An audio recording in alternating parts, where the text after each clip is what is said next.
Hello and अस्सलाम वालेकुम। क्या हाल है आप सबका? उम्मीद करती हूँ बिल्कुल खैरियत से होंगे। तो ये उसी दिन के व्लॉग से आगे मैंने कंटिन्यू किया है और यहाँ पर हम होटल पहुँच गए थे। तो बस चेक इन करवाना था हस्बैंड ने, और यहाँ पर मैं बिल्डिंग्स दिखा रही थी। ये दो होटल एक साथ थे। हम पहली वाली बिल्डिंग में चले गए थे, तो हमारी जो बिल्डिंग थी वो साथ वाली थी, सेम ही होटल था। क्योंकि हमारी फ़्लाइट थोड़ी सी लेट हो गई थी तो इसलिए हम लोग लेट ही पहुँचे थे। और वीडियो काफ़ी लेट हो गई क्योंकि बच्चों की तबीयत ठीक नहीं थी और ना ही मेरी तबीयत ठीक थी। आवाज़ की वजह से मैं वॉइस ओवर नहीं कर पा रही थी, जिसकी वजह से कि वीडियो लेट हो गई।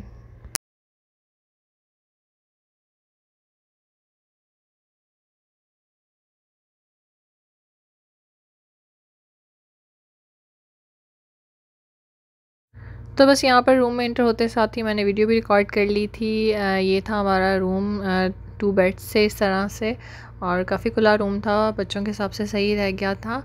और रूम से बाहर निकलते साथ ही इन्होंने कबर्ड दी हुई थी और साथ में टी स्टेशन था और राइट साइड पर टॉयलेट था। कबर्ड के अंदर हैंगिंग स्पेस थी और साथ ही में आयरन स्टैंड था और आयरन भी दी हुई थी। हालांकि मैं एहतियातन कपड़े जो थी वो पहले से ही आयरन करके ले आई थी, लेकिन खैर ये भी काम आ गई थी। और साथ में लॉकर दिया हुआ था। ये जो चीज़ें होती हैं साथ में वही सब था।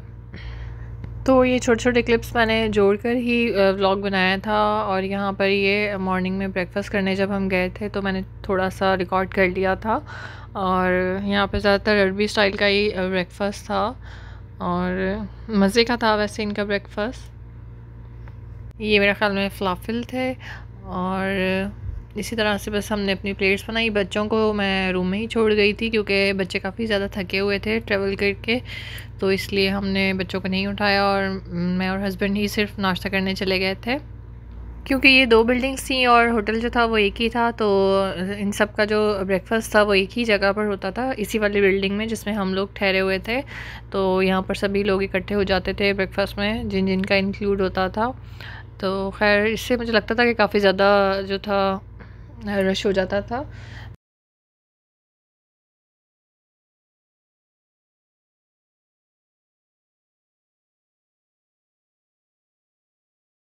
और बस यहाँ पर हमने अपना जो नाश्ता था वो ख़त्म कर लिया था और उसके बाद फिर हम यहाँ पर टी कॉर्नर बना हुआ था, वहाँ से अपनी चाय ली। और यहाँ पर कॉफ़ी का भी सामान था और कहवा भी था, लेकिन मुझे चाय ही पीना पसंद है तो मैंने अपने लिए चाय ही ली थी।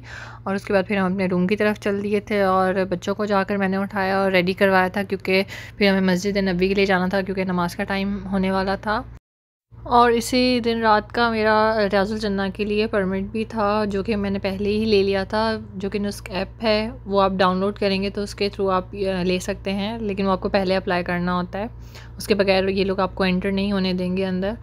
तो इस बात का ख़्याल रखिएगा। यूट्यूब पर काफ़ी सारी वीडियोस इस हवाले से भी पड़ी हैं, आप चाहें तो सर्च कर सकते हैं। आई एम श्योर काफ़ी लोगों को तो पता भी होगा इस बारे में। तो इसी तरह हमने भी परमिट जो था वो पहले ही ले लिया था। हस्बैंड और मैंने एक साथ इकट्ठा एक ही दिन का ले लिया था। बस गलती हमने ये की थी क्योंकि बच्चों को अलाउ नहीं होता, तो फिर हमें यही था कि अब बच्चों को कौन रखे। तो फिर बच्चों को हस्बैंड ने रखा था और मैं जो थी वो फिर रियाजुल जन्ना के लिए गई थी, क्योंकि हस्बैंड जो था वो पहले भी कई दफ़ा जा चुके हैं, तो इसलिए मैं मदीना फ़र्स्ट टाइम आई थी। और यहाँ पर फैमिली जो थी वो इकट्ठे एक साथ ही बैठी होती थी। और जब नमाज़ का टाइम होता था तो लेडीज़ को अलहदा सेक्शन में भेज देते थे और जेंट्स का अलहदा सेक्शन होता था। तो इस तरह से फिर हम नमाज़ अदा करते थे। मैं फ़र्स्ट टाइम मदीना गई थी, लेकिन बहुत ही मज़े की और सुकून वाली जगह है और दिल करता है कि बार बार वहाँ जाएं। वहाँ से आने के बाद इस तरह की कैफ़ियत होती है। यकीनन काफ़ी सारे लोग जो अब तक जा चुके हैं उनके साथ भी ऐसा हुआ होगा, जो कि लफ्ज़ों में बयान नहीं किया जा सकता। अल्लाह पाक हर किसी को हाज़री नसीब फ़रमाए, आमीन सुम्मा आमीन। उसके बाद बस मगरिब की नमाज़ अदा करने के बाद हम घर वापस आ गए थे, यानी कि होटल वापस आ गए थे, क्योंकि मुझे बच्चों को खाना खिलाना था और 9 बजे मुझे वापस मस्जिद नबी जाना था इशा की नमाज़ के लिए। और साथ ही में मुझे परमिट के लिए पहले जाना था, आधा घंटा पहले आप जाएं तो ज़्यादा बेहतर है, क्योंकि 37 नंबर गेट ढूंढते हुए भी आपको टाइम लग जाएगा जो लोग फ़र्स्ट टाइम जाएंगे। और मैं भी इसी तरह से पूछते हुए ही गई थी, और जिसमें कि टाइम लग जाता है, तो बेहतर है कि आप हाफ़ आवर पहले आप पहुंच जाएं। उसके बाद बस यहाँ रियाजुल जन्ना में मैंने नफ़िल अदा किए और दुआएं मांगी खूब सारी, और फिर उसके बाद फिर मैंने वापसी पर थोड़ी बहुत वीडियो जो थी वो रिकॉर्ड की थी।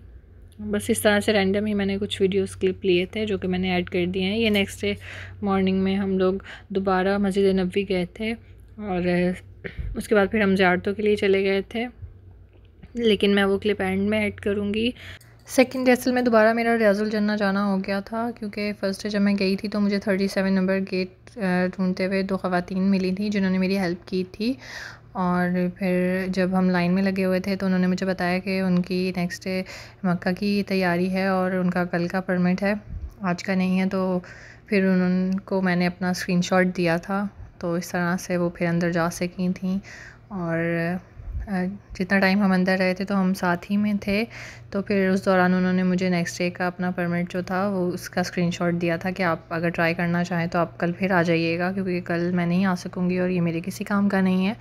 तो फिर इसलिए मैंने ले लिया और नेक्स्ट डे फिर ज़ाहिर है मेरा दिल कर रहा था मैं दोबारा जाऊँ, तो मैं दोबारा चली गई थी।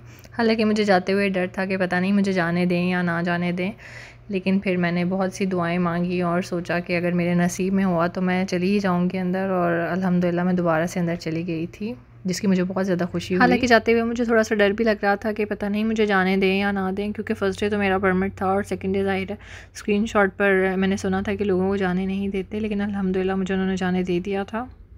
तो खैर बहुत अच्छा लगा, मुझे बहुत ज़्यादा खुशी हुई थी और मैंने बहुत ज़्यादा शुक्र अदा किया अल्लाह ताला का कि अल्लाह ताला ने मुझे दूसरी दफ़ा फिर जाने का मौका इस तरह से दिया। और उनके लिए भी मैंने बहुत सारी दुआएं की और जिन जिन लोगों ने मुझे दुआओं का कहा मैंने उन सब के लिए दुआएं की। और ये नेक्स्ट डे जब हम ज़ियारतों पर गए थे तो ये मस्जिद कुबा की थोड़ी सी मैंने बस पिक्चर्स बनाई थी और ये छोटा सा एक क्लिप था। और यहाँ पर भी नफ़िल अदा करने का बहुत ज़्यादा सवाब मिलता है। अगर आप 2 नफ़िल अदा करें तो आपको 1 उम्रे का सवाब मिलता है। तो आप ज़रूर यहाँ जाइएगा जब भी आप मदीना जाएं।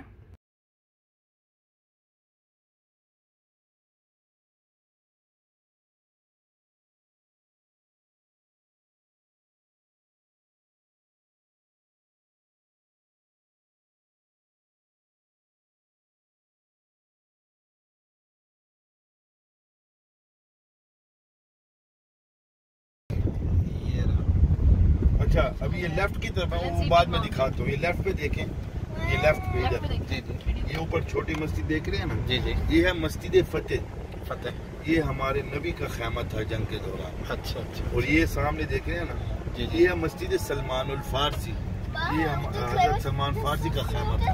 अच्छा अच्छा।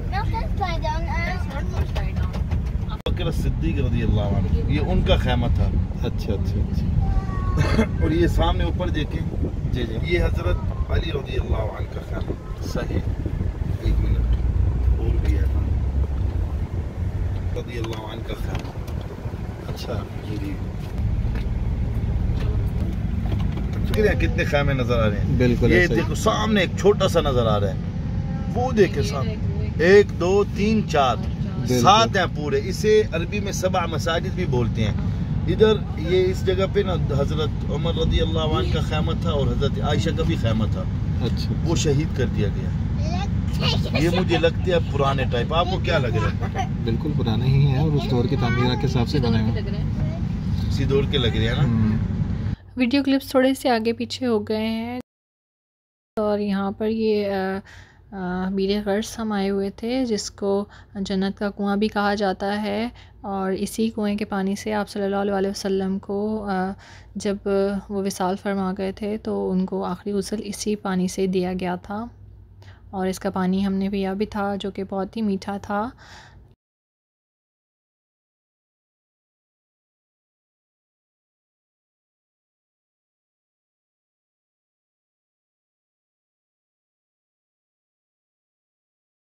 उसके बाद यहाँ हम मस्जिद क़िबलतैन आए थे और यहाँ पर भी मैंने नवाफ़िल अदा किए थे। और यहाँ पर भी ज़रूर आएँ आप लोग, और आप आना चाहें इन भाई के साथ जिनके साथ हम लोग ज़ियारतों पर आए थे तो मैं इनका नंबर डिस्क्रिप्शन बॉक्स में दे दूँगी। ये आपको साथ साथ गाइड भी करते जाएंगे जहाँ पर भी ये लेकर जाएंगे, और आप चाहें तो आप वहाँ पर टैक्सी भी करवा सकते हैं, लेकिन इनके प्राइस मुझे काफ़ी रिजनेबल लगे थे।